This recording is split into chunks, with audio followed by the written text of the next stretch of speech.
পারস্য উপসাগরের বুকে এখন এক অদ্ভুত নীরবতা। ক্ষেপণাস্ত্র নেই, ড্রোন নেই, আকাশে কালো ধোঁয়ার কুণ্ডলী নেই। কিন্তু এই নীরবতা দুর্বলতা নয়, এই নীরবতা বিজয়ী। ইরান চুপ করেছে, তবে খালি হাতে নয়। পকেটে নিয়েছে 10 থেকে 20 বিলিয়ন ডলার।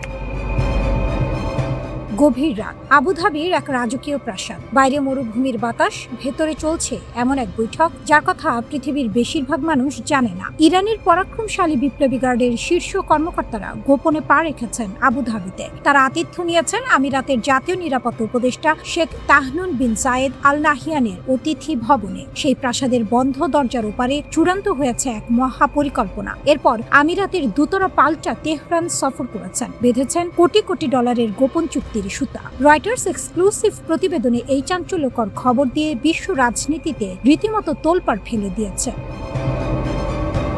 ইরানের শক্তি কোথায়? একটু পেছনে ফিরে তাকানো যাক। গত মার্চ মাস ফুজাইরা আর জায়েদ বন্দরে একের পর এক ড্রোন আছড়ে পড়ছে। আকাশে উঠছে কালো ধোঁয়ার কুণ্ডলী। আতঙ্কে দুবাইয়ের বিলাসবহুল হোটেলগুলো ফাঁকা হয়ে যাচ্ছে। প্রবাসী ব্যবসায়ীরা পালাচ্ছেন জীবন বাঁচাতে। যে দুবাইকে ধরা হতো বিশ্বের সবচেয়ে নিরাপদ বাণিজ্যিক স্বর্গ, তা এক নিমিষে ধুলোয় মিশে যাওয়ার উপক্রম হয়েছিল। গত 4 মে ওমান উপসাগরে ফুজাইরা বন্দরে ইরানের শেষ সরাসরি হামলা। এরপরই সম্ভবত ধৈর্যের বাঁধ ভাঙে আবুধাবি রাজ পরিবারের। ইরান একটা কথা বুঝিয়ে দিয়েছে, পারস্য উপসাগরে তাদের অনুমতি ছাড়া একটি জাহাজও নিরাপদে চলতে পারবে না। চুক্তির হিসাব, টাকার অঙ্কটা শুনলে যে কারো চোখ কপালে উঠবে। 10 থেকে 20 বিলিয়ন ডলার। এই বিশাল মহাসমুদ্র থেকে ইতোমধ্যে 3 বিলিয়ন ডলারের প্রথম কিস্তি তেহরানের পকেটে চলেও গেছে। কিন্তু প্রশ্ন উঠছে, এই অর্থ আসলে কার? এটা কি আমিরাতের নিজস্ব খাজানার টাকা, নাকি মার্কিন নিষেধাজ্ঞার বেড়া জালে দুবাইয়ের ব্যাংকগুলোতে আটকে থাকা ইরানেরই সেই পুরনো তেলের পয়সা? সূত্রগুলো নিশ্চিত হতে পারেনি, তবে কূটনীতির অন্দরে এখন কান পাতলে শোনা যাচ্ছে ফিসফাস। এক ঢিলে 3 পাখি। এই চুক্তি আসলে এক ঢিলে 3 পাখি মারার মতো এক মাস্টার স্ট্রোক। আর এই মাস্টার স্ট্রোকের আসল খেলোয়াড় ইরান সারা বিশ্বকে বুক ঘুরিয়ে বলতে পারে তারা যুদ্ধের চরম ক্ষতিপূরণ আদায় করে ছেড়েছে। মাথা নত করেনি, বরং নতুন পথে নিজেদের শর্তে এগিয়েছে। এদিকে হোয়াইট হাউস মুখে চুন কালি মাখা থেকে বাঁচতে বলতে পারবে মার্কিন করদাতাদের $1 তারা তেহরানকে দেয়নি। আর মাঝখান থেকে ধুরন্ধর আবুধাবি কোটি কোটি ডলারের বিনিময়ে কিনে নিল নিজেদের আকাশ আর দুবাইয়ের বিপন্ন বাণিজ্যের সাম্রাজ্যের নিরাপত্তা। একেই বলে কোটি ডলারের শান্তি। ওয়াশিংটন মেনে নিচ্ছে না, তবে ওয়াশিংটন এই খেলা এত সহজে মেনে নিচ্ছে না। মার্কিন ভাইস প্রেসিডেন্ট জেডি ভ্যান্স ইতোমধ্যেই হুঙ্কার ছেড়ে বলেছেন, শুধু টেবিলে বসে সই করলেই ইরান কোনো কানা কুড়িও পাবে না। ইরানকে প্রতিটি প্রতিশ্রুতি অক্ষরে অক্ষরে পালন করতে হবে, তবেই মিলবে অর্থনৈতিক ছাড়। কিন্তু পর্দার আড়ালে খবর বলছে ভিন্ন কথা। এই খেলার জল বহু দূর গড়িয়েছে। কাতার সহ অন্যান্য বিদেশি ব্যাংকে আটকে থাকা ইরানের সম্পদ ছাড়ের সুতাটি এখন হরমুজ প্রণালীর নিরাপদ জাহাজ চলাচলের সঙ্গে আষ্টি পৃষ্ঠে বেঁধে দেওয়া হয়েছে। অর্থাৎ ইরান চাইলে পুরো বিশ্ব বাণিজ্যকে জিম্মি করে রাখতে পারে। এই হলো তেহরানের আসল দর কষাকষির হাতিয়ার।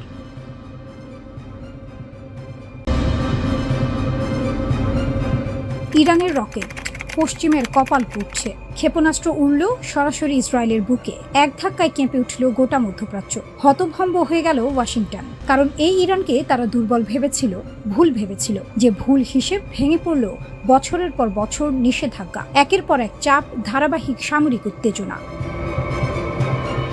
ইসরায়েলি যুক্তরাষ্ট্রের একটি অংশ মনে করেছিল তেহরান ভেঙে পড়বে, শুধু একটু আরো চাপ দিলেই হবে। বৈরুতের দক্ষিণে হামলা হলো, হিজবুল্লার ঘাঁটিতে আঘাত পড়ল। ইরান চুপ করে থাকলো না, পাল্টা জবাব এলো সরাসরি ইসরায়েলের ভেতরে, দ্রুত, নির্ভুল, শক্তিশালী। সেই মুহূর্তে একটাই বার্তা গেল দুনিয়াকে, ইরানের সামরিক অবকাঠামো ভাঙেনি, বরং আরো শানিত হয়েছে। নতুন সমীকরণ। এতদিন ইসরায়েল একটা খেলা খেলে এসেছে, সিরিয়ায় মারো, লেবাননে মারো, ইরানের স্বার্থে আঘাত করো। জবাব আসতো, কিন্তু সীমিত। এবার ছবিটা বদলে গেছে। লেবাননে হামলা হলে এখন সরাসরি ইসরায়েলের ভেতরে আগুন জ্বলতে পারে। এই অনিশ্চয়তাই এখন ইসরায়েলের সবচেয়ে বড় মাথা ব্যথা। বিশ্লেষকরা বলছেন, ইরান এই হামলায় শুধু অস্ত্র ছোড়েনি, ছুড়েছে একটি রাজনৈতিক বার্তা। হিজবুল্লাহ এখনো তেহরানের ছায়ায় আছে, সেই ছায়া সরেনি, বরং আরো গাঢ় হয়েছে। কাঁপছে মার্কিন ঘাঁটি। শুধু ইসরায়েলকে ঘিরে নয়, পারস্য উপসাগর জুড়ে বিশাল বিশাল মার্কিন ঘাঁটি। একসময় এগুলো ছিল আমেরিকার পেশির প্রদর্শনী, শক্তির প্রতীক। এখন সেই ঘাঁটিগুলোকে নিয়েই ঘুম হচ্ছে না ওয়াশিংটনের। কুয়েতে প্রায় 14,000 মার্কিন সেনা, কিন্তু সাম্প্রতিক সংঘাতে সেখানকার স্থাপনায় হামলা হলো। স্যাটেলাইট ছবিতে ধরা পড়ল ক্ষতির চিহ্ন। মার্কিন বাহিনী বলছে অধিকাংশ ক্ষেপণাস্ত্র ঠেকানো গেছে, কিন্তু প্রশ্নটা থেকেই গেল, আধুনিক ড্রোন আর ক্ষেপণাস্ত্রের যুগে এই বিশাল ঘাঁটিগুলো আদৌ কতটা নিরাপদ? ইন্টারসেপ্টর ফুরিয়ে আসছে। এখানেই সবচেয়ে ভয়ের কথাটা। ক্ষেপণাস্ত্র ঠেকাতে দরকার ইন্টারসেপ্টর। যুদ্ধের শুরুতেই দেখা গেল সেটা দ্রুত কমে আসছে। প্রতিটা ঘাঁটি পূর্ণ সুরক্ষা দিতে হলে লাগবে বিপুল অস্ত্র ভান্ডার। সেটা দীর্ঘমেয়াদে কঠিন, ব্যয়বহুল, প্রায় অসম্ভব। তাই কৌশল বদলাচ্ছে আমেরিকা। বড় স্থায়ী ঘাঁটির বদলে এখন ভাবনা চলছে ছোট, ছড়িয়ে ছিটিয়ে থাকা, দ্রুত সরানো যায় এমন ঘাঁটি নিয়ে। সৌদি আরবের লোহিত সাগর উপকূলে LSA জেনকিন্স ঘাঁটির গুরুত্ব হঠাৎ বেড়েছে সেই কারণে। ওমানের মডেলও আলোচনা, সেখানে বড় স্থায়ী ঘাঁটি নেই। চুক্তিতে বন্দর ও আকাশপথ ব্যবহারের সুযোগ আছে। সংঘাতে ওমান তুলনামূলক নিরাপদ থেকেছে। অনেকেই বলছেন ভবিষ্যতের পথ হয়তো এটাই।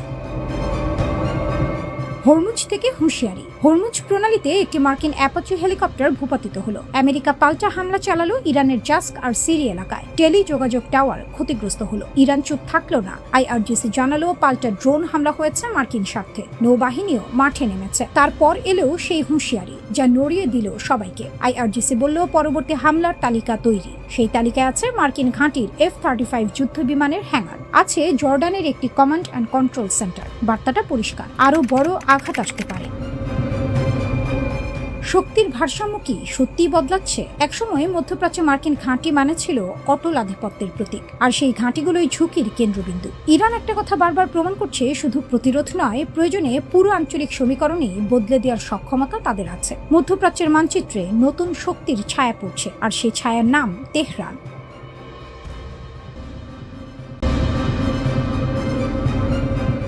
মধ্যপ্রাচ্যের বাইরেও আঘাত করবে ইরান। আমেরিকা কি প্রস্তুত? সীমানা ভাঙছে।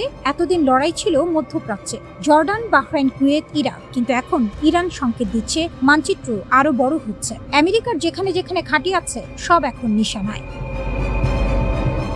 সংসদ সদস্যের বোমা ফাটানো দাবি। ইরানের সংসদ সদস্য আলী কাজেরিয়ান ট্রাম্পের ঘনিষ্ঠ মহলে তার নাম পরিচিত। তিনি সরাসরি বললেন, ইরান এখন মধ্যপ্রাচ্যের বাইরে থাকা মার্কিন ঘাঁটিগুলোতেও আঘাত শুরু করেছে, কারণ ওই দূরের ঘাঁটিগুলো থেকে ইরানের বিরুদ্ধে আক্রমণ পরিকল্পনা হচ্ছে, তাই সেগুলো বৈধ সামরিক লক্ষ্যবস্তু। আরো বললেন, এই যুদ্ধে আমেরিকা ইতিমধ্যে 16টি আঞ্চলিক ঘাঁটি হারিয়েছে। এই সংখ্যা যদি সত্য হয়, তাহলে আমেরিকার সামরিক অবকাঠামো মধ্যপ্রাচ্যে একটি বড় ধাক্কা খেয়েছে। শুরু হয়েছিল একটি হেলিকপ্টার দিয়ে। হরমুজ প্রণালী, মার্কিন অ্যাপাচি হেলিকপ্টার টহলে হঠাৎ ড্রোন হামলা। 2 সেনা সদস্য বেঁচে গেলেন অলৌকিকভাবে। ট্রাম্প রাগে ফুটছিলেন। তিনি নিজেই বললেন, খুব দামি হেলিকপ্টার, কিন্তু মানুষ দুটো বাঁচায়, ভাগ্য ভালো। আমাদের কাছে বিশ্বের সবচেয়ে শক্তিশালী সামরিক বাহিনী আছে। সেন্টকম তাৎক্ষণিক পদক্ষেপ নিল। বন্দর আব্বাস, কেশমদ্বীপ ও জাস্ক এলাকায় ইরানের বিমান প্রতিরক্ষা ব্যবস্থা, ground control station, radar site সব ধ্বংস। সেন্টকম বলল এটা আত্মরক্ষামূলক, আনুপাতিক জবাব। ইরান বলল এটা আগ্রাসন।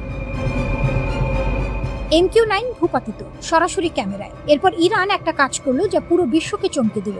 IRGC নাটকীয় ফুটেজ প্রকাশ করলো। আমেরিকার MQ-9 reaper drone, crore crore ডলারের সার্ভেইলেন্স মেশিন, বুশেহর প্রদেশের আকাশে ট্র্যাক করা হলো, নিশানা নেওয়া হলো, ধ্বংস করা হলো, সব ক্যামেরায় ধরা। বার্তাটা স্পষ্ট, আমেরিকার সামরিক সম্পদ এখন আর অস্পৃশ্য নয়। জর্ডানে F-35 হ্যাঙ্গার উড়িয়ে দেওয়ার দাবি IRGC বিবৃতি দিল। আল আজরা এয়ারবেস, জর্ডান, দীর্ঘ পাল্লার সলিড ফুয়েল মিসাইল, 4টি গুরুত্বপূর্ণ লক্ষ্যবস্তু। কি ছিল সেই লক্ষ্যবস্তু? F-35 যুদ্ধ বিমানের hanger, command and control centre. IRGC ঘোষণা করল শিশু হত্যাকারী আমেরিকান বাহিনীর ঘাঁটিতে 4টি গুরুত্বপূর্ণ লক্ষ্য আঘাত করা হয়েছে এবং ধ্বংস করা হয়েছে। এর আগে 21টি লক্ষ্যবস্তুতেও আঘাতের দাবি করেছে ইরান। একই সাথে বাহরাইনের 5th ফ্লিট হেডকোয়ার্টার, কুয়েতের একাধিক এয়ারবেস, ইরাকের হারার ঘাঁটি। ইরান বলছে সব নিশানায়। ইরানের হুঁশিয়ারি, পরিণতির দায় আমেরিকার। ইরানের কাটামারিয়া সেন্ট্রাল হেডকোয়ার্টার আনুষ্ঠানিক বিবৃতি দিল, মিথ্যা অজুহাতে হামলা চালানো সন্ত্রাসী। মার্কিন বাহিনী যদি আবার ইরানে আগ্রাসন করে, আঞ্চলিক লক্ষ্যবস্তুর তালিকায় থাকা নির্ধারিত সব ঘাঁটিতে আরো ভয়ঙ্কর ও ব্যাপক হামলা চালানো হবে। পরিণতির সম্পূর্ণ দায় আমেরিকার। IRGC আরো যোগ করলো, ইসলামের বাহিনী যে কোনো নতুন আগ্রাসনের বিরুদ্ধে চূর্ণকারী ও নির্ণায়ক জবাব দিতে প্রস্তুত। জর্ডান কি ভুল করলো? কাজে রিয়ান একটা বিপজ্জনক কথা বললেন। জর্ডান আমেরিকাকে তার আকাশসীমা ও সামরিক ঘাঁটি ব্যবহার করতে দিয়েছে। এটা করে জর্ডান নিজেই সংঘাতের পক্ষ হয়ে গেছে। তাই জর্ডানও বৈধ লক্ষ্যবস্তু। এটা শুধু কথার কথা নয়, মিসাইল ইতিমধ্যে পড়েছে। এরপর কোথায় যাচ্ছে এই যুদ্ধ? সেন্টকম বলছে অপারেশন শেষ, ইরান বলছে শুরু মাত্র। একদিকে ট্রাম্পের আরও কঠিন মার, অন্যদিকে ইরানের মধ্যপ্রাচ্যের বাইরেও আঘাত। হরমুজ বন্ধ, তেলের বাজার টালমাটাল, রাশিয়া পেছনে, বিশ্বের নজর মধ্যপ্রাচ্যে। প্রতিটি মিসাইল একটা প্রশ্ন ছুড়ে দিচ্ছে, এই যুদ্ধ কোথায় থামবে?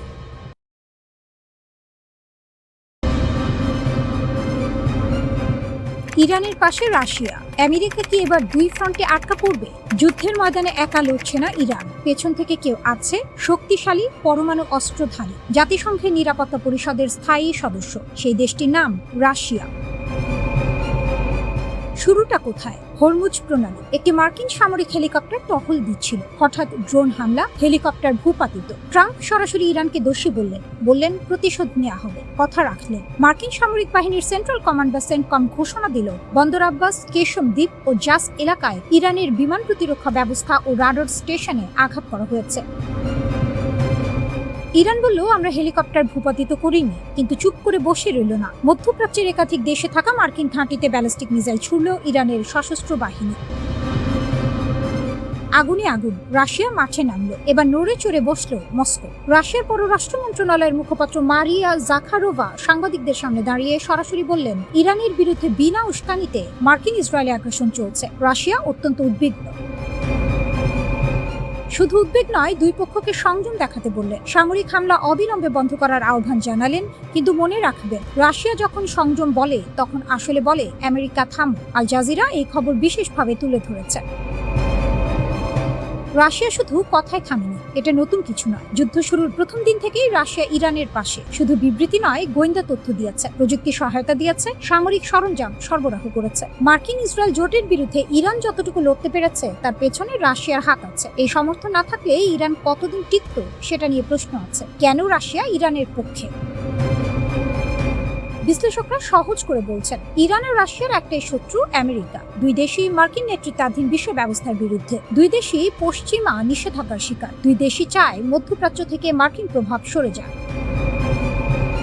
পুতিন আগে পরিষ্কার করে দিয়েছেন, মস্কো আর তেহরানের সম্পর্ক একটি কৌশলগত অগ্রাধিকার। মানে এটা শুধু বন্ধুত্ব নয়, এটা রণনীতি। এবার সেই রণনীতির হিসাবটা বুঝুক। ইরান যদি আমেরিকার কাছে হেরে যায়, তাহলে মধ্যপ্রাচ্যে মার্কিন আধিপত্য আরো শক্তিশালী হবে। পরের টার্গেট হতে পারে রাশিয়ার মিত্ররা, এমনকি একদিন রাশিয়া নিজেও। তাই ইরানের হেরে যাওয়া মানে রাশিয়ারও হেরে যাওয়া, এটা পুতিন ভালো বোঝেন। বিশ্বযুদ্ধের গন্ধ।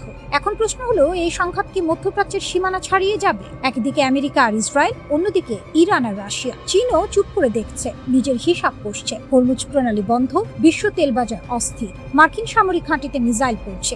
এই পরিস্থিতিতে রাশিয়া যদি শুধু বিবৃতি দিয়েই থেমে না থাকে, যদি আরো সক্রিয় ভূমিকায় নামে, তাহলে ছবিটা সম্পূর্ণ বদলে যাবে। আমেরিকা তখন দুই ফ্রন্টে আটকা, একদিকে মধ্যপ্রাচ্যে ইরান, অন্যদিকে পরোক্ষভাবে রাশিয়ার চাপ। এরপর কি হবে কেউ নিশ্চিত করে বলতে পারছে না, কিন্তু একটা কথা নিশ্চিত, এই লড়াই এখন শুধু ইরান বনাম আমেরিকার লড়াই নয়, এটা দুটো বিশ্ব ব্যবস্থার সংখ্যা। একদিকে মার্কিন নেতৃত্বাধীন পশ্চিমা জোট, অন্যদিকে রাশিয়া ইরানের পক্ষ। মধ্যপ্রাচ্যের আকাশে এখন যে মিসাইল উঠছে, সেগুলো শুধু জর্ডান বা বাহরাইনের আকাশ কাঁপাচ্ছে না, পুরো বিশ্বের ভবিষ্যৎ নির্ধারণ করছে। পরিস্থিতি যেদিকে যাচ্ছে, ইতিহাস লেখা হচ্ছে প্রতিটি রাতে।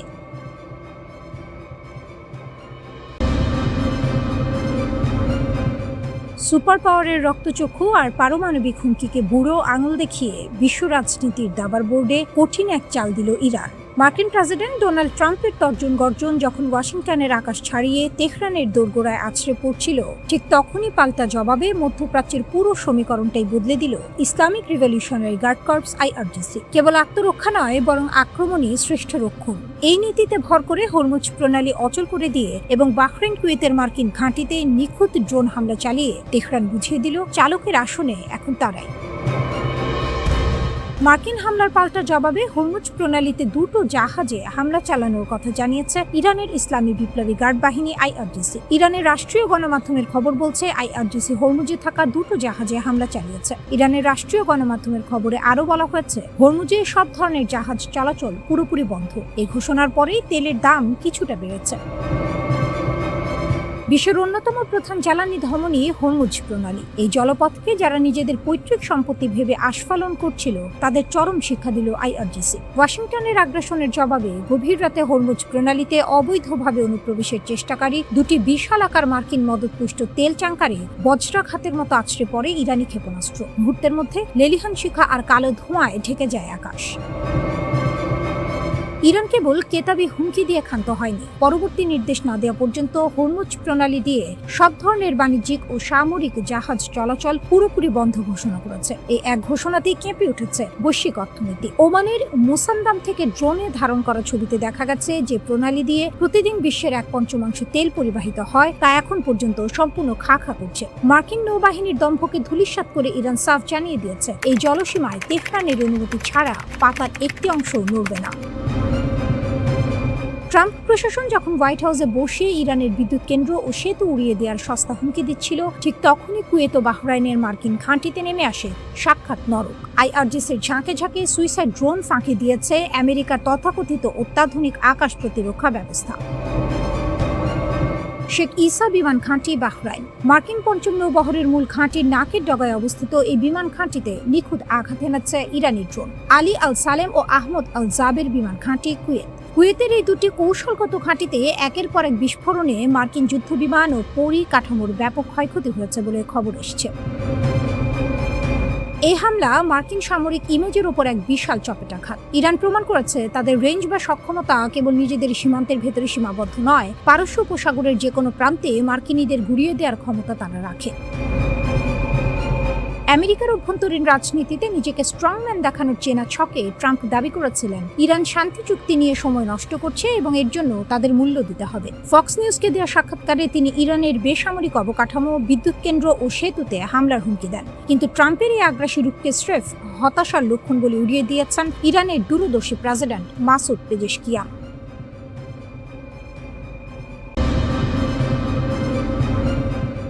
রামাত ডেভিড নামটা হয়তো অনেকের কাছে নতুন, কিন্তু ইসরায়েলের সামরিক মানচিত্রে এটি এমন এক ঘাঁটি যাকে বলা হয় আকাশ যুদ্ধের অন্যতম স্নায়ু কেন্দ্র। আর সেই ঘাঁটিকেই ঘিরে এবার নতুন বার্তা পাঠিয়েছে ইরান। সরাসরি ক্ষেপণাস্ত্র আঘাত হোক কিংবা ধ্বংসাবশেষের আঘাত, ঘটনাটি মধ্যপ্রাচ্যের চলমান সংঘাতে নতুন মাত্রা যোগ করেছে। যুদ্ধের ময়দানে একটি পুরনো প্রবাদ আছে, ধোঁয়া উঠলে আগুন কোথাও না কোথাও জ্বলছে। রামাত ডেভিড বিমান ঘাঁটিতে ক্ষেপণাস্ত্রের ধ্বংসাবশেষ পৌঁছে যাওয়া যেন সেই ধোঁয়ারই আরেকটি ইঙ্গিত। ইসরায়েলি সূত্র স্বীকার করেছে ইরানের নিক্ষেপ করা একটি ব্যালিস্টিক ক্ষেপণাস্ত্রের ভগ্নাংশ উত্তর ইসরায়েলের গুরুত্বপূর্ণ বিমান ঘাঁটি রামাত ডেভিডের একটি স্থাপনায় আঘাত করেছে। ঘটনাটি হয়তো সরাসরি হামলা নয়, কিন্তু বার্তাটি ছিল একেবারে সরাসরি। ইরান যেন বলতে চেয়েছে আমাদের হাত কতদূর পৌঁছাতে পারে সেটি আর কল্পনার বিষয় নয়। রাতের উত্তপ্ত পরিস্থিতিতে ইরানের ইসলামিক রিভলিউশনারি গার্ড কর্পস বা আইআরজিসি একের পর এক ব্যালিস্টিক ক্ষেপণাস্ত্র নিক্ষেপের দাবি করে। রাষ্ট্রীয় গণমাধ্যমে প্রকাশিত ভিডিওতে দেখা যায় ক্ষেপণাস্ত্র উৎক্ষেপণের দৃশ্য। আর সেই দাবির পরপরই ইসরায়েলের অভ্যন্তরে আলোচনার কেন্দ্রবিন্দুতে উঠে আসে রামাত ডেভিড বিমান ঘাঁটির নাম।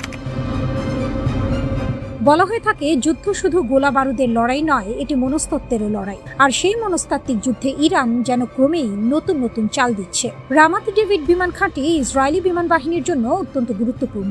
উত্তরাঞ্চলীয় নিরাপত্তা ব্যবস্থার একটি বড় অংশ এই ঘাঁটির ওপর নির্ভরশীল। ফলে সেখানে ক্ষেপণাস্ত্রের ধ্বংসাবশেষও পৌঁছে যাওয়া সামরিক বিশ্লেষকদের কাছে শুধুমাত্র একটি দুর্ঘটনা নয়, বরং নিরাপত্তা বলয়ের কার্যকারিতা নিয়ে প্রশ্ন তোলার মতো ঘটনা। ইসরায়েল দীর্ঘদিন ধরে নিজেদের বহুল আলোচিত আকাশ প্রতিরক্ষা ব্যবস্থার শক্তি নিয়ে গর্ব করে এসেছে। আয়রন ডোম, ডেভিড স্লিং, অ্যারো একাধিক স্তরের প্রতিরক্ষা ব্যবস্থাকে প্রায় দুর্ভেদ্য বলেই প্রচার করা হয়। কিন্তু যুদ্ধক্ষেত্রের বাস্তবতা অনেক সময় প্রচারণার দেয়ালে ফাটল ধরিয়ে দেয়। এই ঘটনার পর ইসরায়েলি প্রতিরক্ষা বাহিনী তদন্ত শুরু করেছে। কিভাবে ক্ষেপণাস্ত্রের ধ্বংসাবশেষ এত গুরুত্বপূর্ণ স্থাপনার কাছে পৌঁছালো, প্রতিরক্ষা ব্যবস্থা ঠিক কিভাবে কাজ করেছে, কোথাও কোনো দুর্বলতা ছিল কিনা, সবকিছুই এখন খতিয়ে দেখা হচ্ছে। অন্য অন্যদিকে তেহরান এই ঘটনাকে নিজেদের কৌশলগত সাফল্যের অংশ হিসেবেই দেখছে, কারণ যুদ্ধের ভাষায় কখনো কখনো লক্ষ্যবস্তুতে সরাসরি আঘাতের চেয়েও গুরুত্বপূর্ণ হয়ে ওঠে প্রতিপক্ষকে সতর্কবার্তা দেয়া। ইরান বহুদিন ধরেই বলে আসছে তাদের ক্ষেপণাস্ত্র সক্ষমতা মধ্যপ্রাচ্যের অন্যতম শক্তিশালী প্রতিরোধ ব্যবস্থা। পশ্চিমা নিষেধাজ্ঞা, অর্থনৈতিক চাপ কিংবা আন্তর্জাতিক সমালোচনা কোনোটি তাদের ক্ষেপণাস্ত্র কর্মসূচিকে থামাতে পারেনি, বরং সময়ের সঙ্গে সঙ্গে তারা আরো দীর্ঘ পাল্লার এবং আরো নিখুঁত প্রযুক্তির অস্ত্র তৈরি করেছে বলে দাবি করে আসছে। আর এখন যখন ইসরায়েলের গুরুত্বপূর্ণ সামরিক স্থাপনার নাম আন্তর্জাতিক সংবাদ শিরোনামে উঠে আসছে, তখন তেহরানের কৌশলগত অবস্থান আরো দৃশ্যমান হয়ে উঠছে। বিশ্লেষকদের মতে ইরান শুধু ক্ষেপণাস্ত্র ছুটছে না, তারা এক ধরনের রাজনৈতিক বার্তাও ছুটছে। সেই বার্তা হলো, সংঘাত যদি বাড়ে তাহলে যুদ্ধের ময়দান সীমান্তে আটকে থাকবে না, প্রতিপক্ষের গুরুত্বপূর্ণ স্থাপনাও ঝুঁকির বাইরে থাকবে না। মধ্যপ্রাচ্যের বর্তমান পরিস্থিতি অনেকটা দাবার বোর্ডের মতো, এক চালের জবাবে আরেক চাল, এক হামলার জবাবে আরেক হামলা, কিন্তু প্রতিটি চালের পেছনে রয়েছে বড় কৌশল, বড় হিসাব।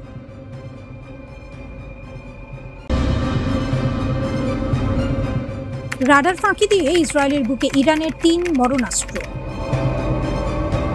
ইসরায়েলের আকাশ প্রতিরক্ষা ব্যবস্থা বিশ্বের সেরাগুলোর একটি। প্যাট্রিয়ট আছে, ডেভিড স্লিং আছে, আয়রন ডোম আছে, কিন্তু সেই সব ঢাল তাস খেলার মতো সরিয়ে দিয়ে ইরানের মিসাইল আছড়ে পড়ল ইসরায়েলের মাটিতে। চোখের বদলে চোখ, হাতের বদলে হাত। ইরান প্রমাণ করলো তারা শুধু হুমকি দেয় না, কাজও করে। এই হামলায় ইরান ব্যবহার করেছে তাদের 3টি সবচেয়ে ভয়ঙ্কর অস্ত্র, প্রতিটির নাম যেন এক একটি ইতিহাস। খেইবার শেকান, ইরানের 3য় প্রজন্মের মাঝারি পাল্লার মিসাইল, 1500 কিলোমিটার দূরের লক্ষ্যবস্তুতে নিখুঁতভাবে আঘাত করতে পারে। কিন্তু শুধু পাল্লা বড় হলেই চলে না, এই মিসাইলের আসল শক্তি তার অদৃশ্য হয়ে যাওয়ার ক্ষমতায়। রাডারের চোখকে ধোঁকা দেওয়ার জন্যই বিশেষভাবে নকশা করা হয়েছে এটি। ডেভিড স্লিং আর প্যাট্রিয়টের মতো দুর্ধর্ষ আকাশ প্রতিরক্ষা ব্যবস্থাও এই মিসাইলকে ধরতে পারেনি, ধরার সুযোগই পায়নি। গাদার, তরল জ্বালানি চালিত মাঝারি পাল্লার ব্যালিস্টিক মিসাইল, পাল্লা 2000 কিলোমিটার পর্যন্ত, অর্থাৎ ইরানের যে কোনো প্রান্ত থেকে ছুড়লে ইসরায়েলের যে কোনো কোণে গিয়ে পৌঁছাবে। দূরত্ব এখানে কোনো ঢাল নয়।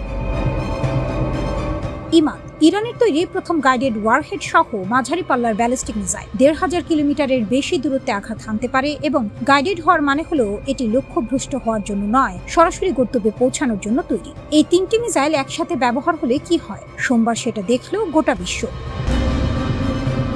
ইরানের হামলার প্রথম লক্ষ্য ছিল হাইফা শহরের একটি কেমিক্যাল কারখানা। এটি কোনো এলোমেলো পছন্দ নয়। ইসরায়েল এবং আমেরিকা একসাথে ইরানের একটি পেট্রোকেমিক্যাল কেন্দ্রে হামলা চালিয়েছিল। আইআরজিসির জবাব সোজা, একই ধরনের হামলা, একই ধরনের লক্ষ্য, জ্বালানি দিয়ে জ্বালানি।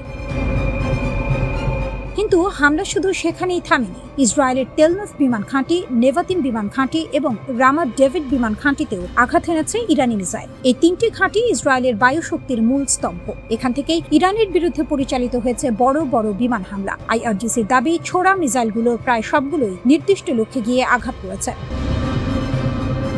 ইসরায়েলের বিমান প্রতিরক্ষা যদি সত্যিই এতটা ব্যর্থ হয়ে থাকে, তাহলে এই হামলার ক্ষতি কেবল ইট পাথরের নয়, এটা আস্থার ক্ষতি, এটা ভরসার দেয়ালে চির ধরানো। আইআরজিসি এই হামলার পর যে বিবৃতি দিয়েছে সেটা পড়লে গায়ে কাঁটা দেয়। তারা বলছে ইসরায়েল বেসামরিক অবকাঠামো এবং তেল শিল্প খাতকে লক্ষ্য করে এক বিপজ্জনক খেলায় মেতেছে। এই খেলার পরিণতি শুধু ইসরায়েলে সীমাবদ্ধ থাকবে না, পুরো মধ্যপ্রাচ্যের জ্বালানি স্থাপনাগুলো এই আগুনের উত্তাপ পাবে। এবং যদি এই ধরনের হামলা চলতে থাকে, তাহলে পুরো অঞ্চলের বেসামরিক ও জ্বালানি অবকাঠামো আরো বড় সংঘাতে জড়িয়ে পড়বে এবং সেই প্রভাব পড়বে বৈশ্বিক অর্থনীতিতে।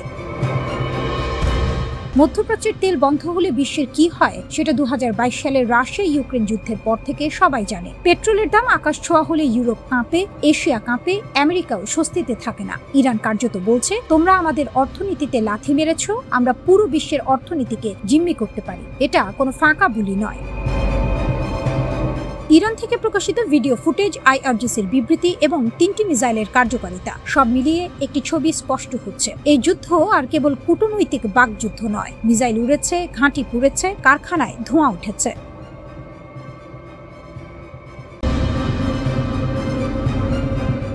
রাতের আকাশ চিরে ধেয়ে গেল এক অগ্নিগোলক। তেল আবিব থেকে হাইফা, সবখানেই তখন সাইরেনের কান ফাটানো আওয়াজ। মার্কিন ও ইসরায়েলি আকাশ প্রতিরক্ষা ব্যবস্থা কিছু বুঝে ওঠার আগে আঘাত হানল ইরানের এক নতুন মারণাস্ত্র। কোনো সাধারণ ড্রোন নয়, এটি তেহরানের একদম নতুন প্রজন্মের জেট চালিত যুদ্ধ বিমান সদৃশ ইউএভি। ওমান সাগরে মার্কিন যুদ্ধজাহাজগুলোকে নাকানি চুবানি খাইয়ে তাড়িয়ে দেওয়ার ঠিক পরপরই ইরান এবার সরাসরি ইসরায়েলের ওপর এই মারণাস্ত্রের লাইভ ডেমো বা প্রদর্শনীর মাধ্যমে বিশ্বকে তাক লাগিয়ে দিল। তাসের ঘরের মতো ভেঙে পড়ল শত্রু শিবিরের এতদিনের অহংকার। মধ্যপ্রাচ্যের দাবার বোর্ডে ইরান এখন একচ্ছত্র নায়ক, যার প্রতিটি চাল প্রতিপক্ষের বুকে কাঁপন ধরাতে বাধ্য। ওমান সাগর থেকে ইসরায়েল ড্রোনের নতুন দিগন্ত। ইরানের তাসনিম নিউজ এজেন্সির রিপোর্ট অনুযায়ী গত 8 জুন রাতে ইসরায়েলে চালানো বিমান হামলায় ইরান তার সদ্য উন্মোচিত জেট চালিত ড্রোন ব্যবহার করেছে। এটি কোনো পরীক্ষামূলক মহড়া ছিল না, এটি ছিল সরাসরি রণক্ষেত্রে শত্রুকে বধ করার প্রথম সফল বাস্তব প্রয়োগ। এর মাত্র কয়েকদিন আগে ওমান সাগরে মার্কিন রণতরীগুলোর বিরুদ্ধে ইরান তাদের শাহেদ ড্রোন ব্যবহার করেছিল। সেই ঘটনার রেশ কাটতে না কাটতেই এবার ভূমি থেকে ভূমিতে আঘাত হানার মিশন। ইরানি কর্মকর্তারা এই নতুন ড্রোনকে বর্ণনা করেছেন এক উচ্চ গতির অ্যাটাক ড্রোন হিসেবে। এটি এত দ্রুত লক্ষ্যবস্তুর দিকে ছুটে যায় যে শত্রুর প্রচলিত এয়ার ডিফেন্স সিস্টেম বা রাডারগুলো একে শনাক্ত করার আগেই সব রফাদফা হয়ে যায়। মার্কিন ও ইসরায়েলি নৌবহর এখন আর কোনোভাবেই হিসাব মেলাতে পারছে না যে পরবর্তী আঘাতটি ঠিক কোন দিক থেকে আসবে, কারণ ইরান এখন জল, স্থল আর আকাশ 3 পথেই তাদের আক্রমণের জাল বিছিয়ে দিয়েছে। ত্রিস্তরীয় ক্রুজ ক্ষেপণাস্ত্রের মরণ কামড়। ইরানকে নায়ক বলা হচ্ছে তার রণকৌশলের অনন্য দক্ষতার কারণে। তেহরান তাদের উপকূলীয় প্রতিরক্ষাকে এমন এক ত্রিস্তরীয় ক্রুজ ক্ষেপণাস্ত্র কাঠামোয় সাজিয়েছে যা দিয়ে যে কোনো শক্তিশালী নৌবাহিনীকেও গুড়িয়ে দেওয়া সম্ভব। স্বল্প পাল্লার নাসির ও ঝাঁক আক্রমণ। মাত্র 35 কিলোমিটার পাল্লার এই মিসাইলটি আকারে ছোট হলেও এর কার্যকারিতা মারাত্মক। এটি তৈরি হয়েছে সংকীর্ণ জলসীমায় অত্যন্ত দ্রুতগতির এবং তীব্র লড়াইয়ের জন্য। স্পিডবোট এবং হেলিকপ্টার থেকে একসাথে ডজন ডজন নাসের মিসাইল ছুড়ে স্কোয়ার্ম ট্যাকটিক্স বা ঝাঁক আক্রমণের মাধ্যমে শত্রুর ডিফেন্স সিস্টেমকে সম্পূর্ণ অচল করে দেওয়া যায়। ছোট ও মাঝারি আকৃতির যুদ্ধ জাহাজ ধ্বংস করতে এর জুড়ি নেই। মাঝারি পাল্লা নূর ও কাদির। উপকূল সুরক্ষায় ইরানের প্রথম দেশীয় ক্রুজ মিসাইল হল নূর। 1990-এর দশক থেকে এটি ইরানের উপকূলীয় প্রতিরক্ষার মেরুদণ্ড। সমুদ্র পৃষ্ঠ থেকে মাত্র 5 মিটার উচ্চতা দিয়ে উড়ে যাওয়ার কারণে শত্রুর রাডার একে দেখতেই পায় না। 120 কিলোমিটার পাল্লার এই মিসাইল ফ্রিগেট বা বড় যুদ্ধ জাহাজকে এক আঘাতেই পঙ্গু করে দিতে পারে। দূরপাল্লার কাদির 380 ও আবু মাহদি। ইরানের দূরপাল্লার শক্তি দেখে পশ্চিমা বিশ্বের চোখ এখন কপালে উঠেছে। কাদির 380 ক্ষেপণাস্ত্রের পাল্লা 1000 কিলোমিটারের বেশি, যা পারস্য উপসাগরের সীমানা ছাড়িয়ে অনেক দূরে আঘাত হানতে সক্ষম। মাত্র কয়েক মিনিটে একক অপারেটর দ্বারা এটি উৎক্ষেপণ করা যায়।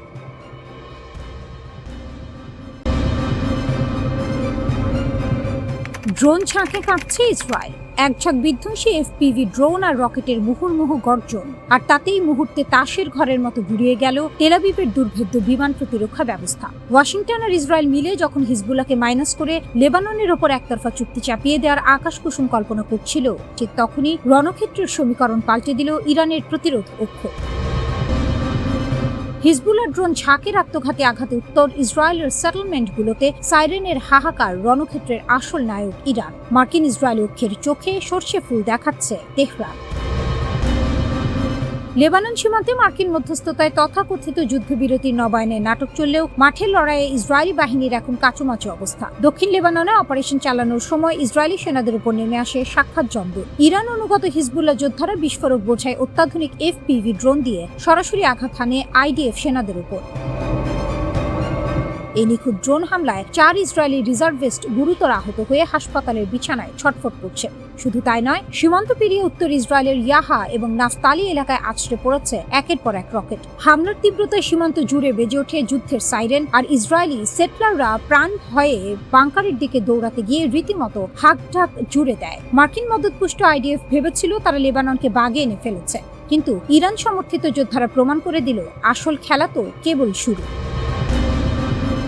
এদিকে হিজবুল্লাহর মিডিয়া উইং থেকে মুক্তি পাওয়া একটি নতুন যুদ্ধক্ষেত্রের ভিডিও পুরো মধ্যপ্রাচ্যে তোলপাড় সৃষ্টি করেছে। ভিডিওতে দেখা যাচ্ছে ঝাঁকে ঝাঁকে ইরানি প্রযুক্তির ড্রোন ইসরায়েলি সামরিক ঘাঁটির ওপর ঈগলের মতো চক্কর কাটছে। নিখুঁত সার্ভেইলেন্সের মাধ্যমে আইডিএফ এর সাজোয়া যান এবং সেনাদের অবস্থান ট্র্যাক করে একের পর এক ড্রোন কামিকাজে স্টাইলে আছড়ে পড়ছে তাদের ওপর।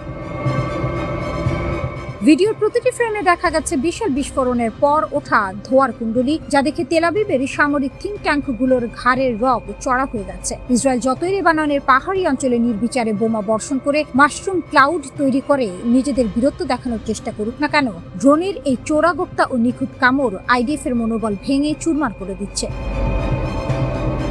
এই পুরো লড়াইয়ের নেপথ্যে কারিগর এবং আসল নায়কের আসনে রয়েছে ইরান। ইসরায়েলি বাহিনী যখনই লেবাননের সেনাবাহিনী বা নিরীহ নাগরিকদের উপর হামলা চালিয়ে উদরপিণ্ডি বুধর ঘাড়ে চাপানোর চেষ্টা করছে, তখনই তেহরান তার প্রতিরোধ ফ্রন্টের ঐক্য নীতি নিয়ে হুঙ্কার ছাড়ছে। সব খতিয়ান মেলালে দেখা যায় ড্রোন ও ক্ষেপণাস্ত্রের এই আধুনিক যুদ্ধে ইরান তার ছায়া বাহিনীদের মাধ্যমে ইসরায়েলের অপরাজেয় থাকার অহংকার ধুলোয় মিশিয়ে দিয়েছে। নেতানিয়াহু এবং বাইডেন প্রশাসন পর্দার আড়ালে হিজবুল্লাহকে ছাড়াই বৈরিক সরকারের সাথে এক জবরদস্তিমূলক চুক্তির ব্লু প্রিন্ট সাজিয়েছিল। লিতানি নদীর ওপার থেকে হিজবুল্লাহর অস্ত্র সমর্পণ এবং সেনা প্রত্যাহারের শর্ত দিয়ে তারা মূলত লেবাননকে ইসরায়েলের পায়ে দাস বানানোর চেষ্টা করছিল। কিন্তু তেহরানের মদতপুষ্ট এই প্রতিরোধ বাহিনী মার্কিনীদের সেই গুড়ের বালি ঢেকে দিয়েছে। হিজবুল্লাহর সেক্রেটারি জেনারেল নাইম কাশেম স্পষ্ট ভাষায় এই চুক্তিকে প্রত্যাখ্যান করে একে লেবাননের জনগণকে ধ্বংস করার রোডম্যাপ বলে আখ্যা দিয়েছেন। তিনি বজ্রকণ্ঠে হুঁশিয়ারি দিয়েছেন, যতক্ষণ না লেবাননের মাটি থেকে শেষ ইসরায়েলি সেনা প্রত্যাহার হচ্ছে এবং আগ্রাসন পুরোপুরি বন্ধ হচ্ছে, ততক্ষণ উত্তর ইসরায়েলের বাসিন্দাদের জন্য শান্তি হবে এক আকাশকুসুম কল্পনা।